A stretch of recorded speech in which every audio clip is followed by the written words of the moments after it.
Welcome to the Do Good Work podcast, where do good work is a way of living, where we highlight the hidden inner beauty behind the struggle to achieve a new level of excellence in all areas of your life. Today, we're going to be discussing a productivity tip from Productive Profits to help your team combat information overload or communication overload, really what this is.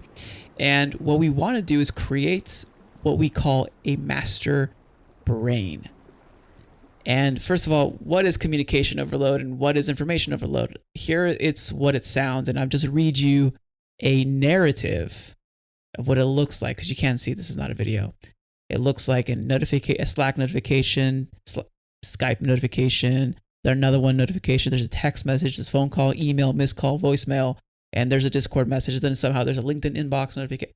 All these notifications from all these different locations. That's information communication overload. What do you do? Well, what is the pertinent information that you can extract from that communication and store? That's the first question. What is the pertinent, important, useful, tangible information that you will use today or tomorrow that you can store? I'll say that again. What is the information that is useful that will help your team or you today or tomorrow? Store that information, extract it from the communication, and put it in a master brain. A master brain is a centralized hub of information. And this centralized hub will store information that you will either use today or tomorrow. It is also storing information and data that will help your team get answers. And lastly, it would also store protocols or procedures that will help your team perform their work and do it better. Either day-to-day practices or emergency scenario practices. Like an emergency being like, let's say you're at a theme park and then there's a hurricane. What does the theme park do if there's a hurricane happening, right? That's not really common, but hey, it could happen. So they have to prepare for that. So do you. You have to prepare for your hurricane. What could happen in your business and how are you preparing for that? Now, when you centralize this information, some of the benefits are that you'll be able to repeat yourself less to your team. That means that you'll waste less time. Your team will also find answers faster because it's centralized and accessible, and they will have to ask less questions, and they will be asking better questions when they do ask questions. And then finally, the last benefit is that it'll help your team know what to do in specific scenarios or for specific tasks. And again, this is shortening the gap between information that happens in communication and action.